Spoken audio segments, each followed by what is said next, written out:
আসসালামু আলাইকুম বন্ধুরা, আজকে আমি চিকেন রোস্ট করব। চিকেন রোস্টের জন্য আমি বড় 1 কেজি ওজনের একটি কক চিকেন যেটা বলা হয় সেটি নিয়েছিলাম। 4 টুকরো করে কেটে আমি 1 টেবিল চামচ লবণ মেখে ওটি রেখে দিয়েছিলাম। বেশ কিছুক্ষণ ম্যারিনেশন হয়েছে আমার। এরপরে আমি প্যানে আধা কাপের বেশি আমি তেল নিয়েছি আর 2 টেবিল চামচ পরিমাণ আমি ঘি নিয়েছি সাথে। তো ঘিয়ের সাথে তেল বা তেলের সাথে ঘি মিশিয়ে নিলে যেটা হয়, চিকেন রোস্ট হোক কিংবা বেরেস্তা যাই হোক, ভাজতে গেলে একটি কিছুটা সুগন্ধ আসে এবং খেতেও ভালো হয়, সুস্বাদু হয়। তো আমি এভাবেই ভাজি। তো আমি প্যানে এপিঠ ওপিঠ করে একটু লালচে হয় এভাবেই চিকেন ভেজে নিচ্ছি। তো চিকেন একটু বেশি তেলে আর এভাবে ফ্রাই প্যানে ভেজে নিলে যেটা হয়, লেগে ধরে না এবং সহজে উঠিয়ে নিয়ে যায়। তো খুব তাড়াতাড়ি এটি ভাজা হয়ে গেল, আমি তুলে নিলাম। এরপরে আমি যেটা করব, চিকেন ভাজার পরে আমি বেরেস্তা করে নিব। আমি আলাদা প্যানে আমি বেরেস্তা করে নিয়েছি। তো চিকেন রোস্ট আমরা অনেকেই খাই, অনেকে পছন্দ করি, কিন্তু অনেকে মনে করি অনেক মশলা দিতে হবে, এটা ওটা না দিলে বুঝি হবে না। তা কিন্তু নয়, আসলে খুব সহজ করে অল্প মশলা দিয়েও চিকেন রোস্ট খুবই সুস্বাদু চিকেন রোস্ট করা যায়। তো যাক, আমি করতে করতে যা যা দিচ্ছি বলবো। আমার দেখতেই তো পাচ্ছেন যে কি সুন্দরভাবে চিকেন ভাজা হয়ে গেছে, একটু লালচে লালচে লাগছে। তো চিকেন ভাজা হয়ে যাওয়ার পরে আমি প্যানে বেরেস্তা করে নিচ্ছি। বেরেস্তাও খুব সহজভাবে আপনারা সবাই জানেন, করেন। তো আজকে যেহেতু আমি শুধু চিকেন রোস্টের জন্যই বেরেস্তা দিব, তো এটি আমি খুব বেশি ভেজে নিইনি, একটু কম ভাজা করে, একেবারে মচমচে করে ভাজিনি। তো সেভাবে আমি 1 কাপ পরিমাণ পেঁয়াজ ভেজেছিলাম, তো তুলে রেখেছি। এবার আমি ফ্রেশ একটি প্যানে ঘি নিয়ে নিচ্ছি।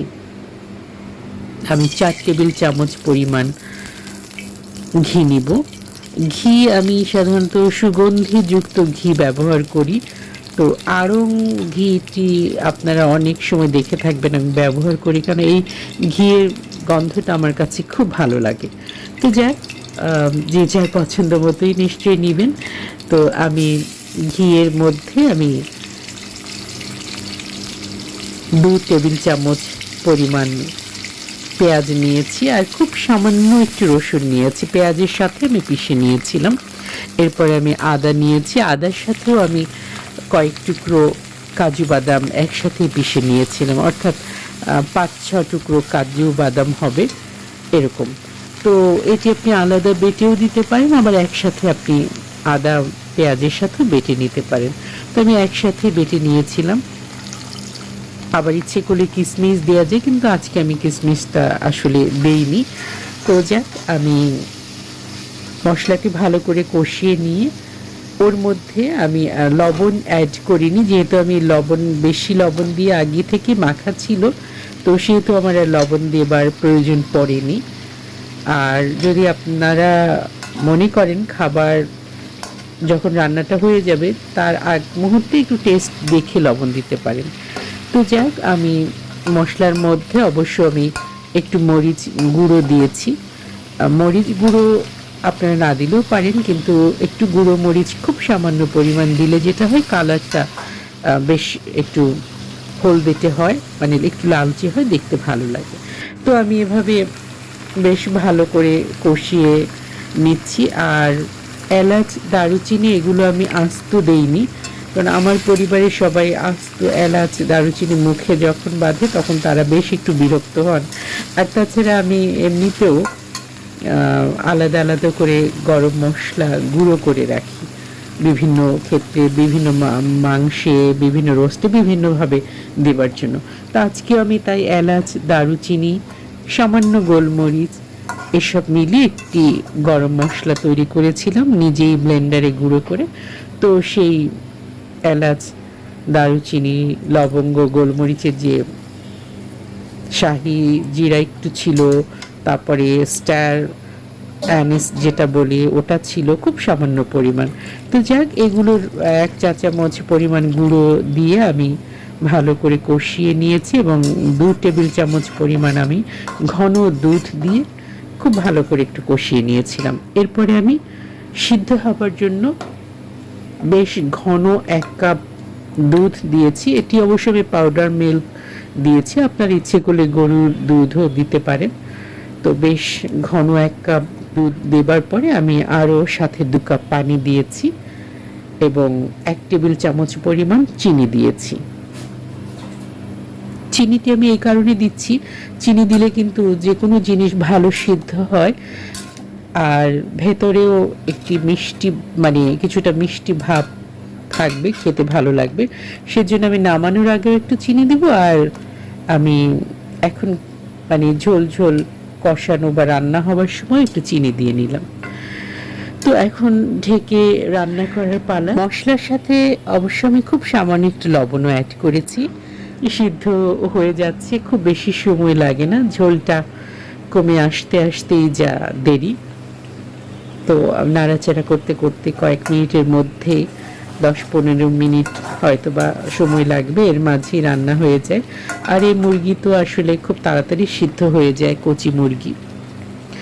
আর অনেকে দই দিয়ে করেন, আমিও দই দিয়ে করি। টক দই দিয়ে করলে আমি একটু চিনি বাড়িয়ে দিই, মিষ্টি দই দিয়ে করলে আমি চিনি দেই না। বিভিন্ন সময় বিভিন্নভাবে করা হয়। তো আজ আমি শুধুমাত্র ঘি এবং দুধ দিয়ে করছি, ঘন দুধ দিয়ে। তো যেহেতু দুধ, তাই আমি এখানে একটু লেবুর রস দিচ্ছি। 1 চা চামচ পরিমাণ লেবুর রস হয় এরকম 2 টুকরো লেবু আমি নিয়েছি। তো এটা আগেও দিতে পারেন, কিন্তু আগে দিলে যেটা হয় ছানা কেটে যেতে পারে দুধে, তো সেজন্য আমি এটি শেষের দিকে দিয়েছি। এরপরে ঝোল কমে আসলে, মাংস সিদ্ধ হয়ে গেছে, তখন আমি আরও 1 চা চামচ চিনি দিয়ে দিলাম, আর সাথে আমি আধা কাপ পরিমাণ বেরেস্তা দিয়ে দিলাম, আর বাকিটা পরে আমি সাজানোর সময় একটু ছিটিয়ে দিব। তো যাক, এভাবে আমি আরও একটু গরম মশলা আরও সামান্য 1 ছিটা দিব, দিয়ে এরপরে আমি নাড়াচাড়া করে ঢেকে রাখলাম। আর নামানোর আগ মুহূর্তে নাড়াচাড়া করতে করতেই দেখা গেল ঝোল টেনে এসেছে, তখন নিচের ঝোলটা উপরে বারবার করে তুলে দিবেন এবং আধা চা চামচ ঘি এর উপর থেকে আমি ছড়িয়ে দিয়েছি। এতে গন্ধটি আরও আকর্ষণীয় হয়েছে এবং খেতেও বেশ ভালো লাগবে।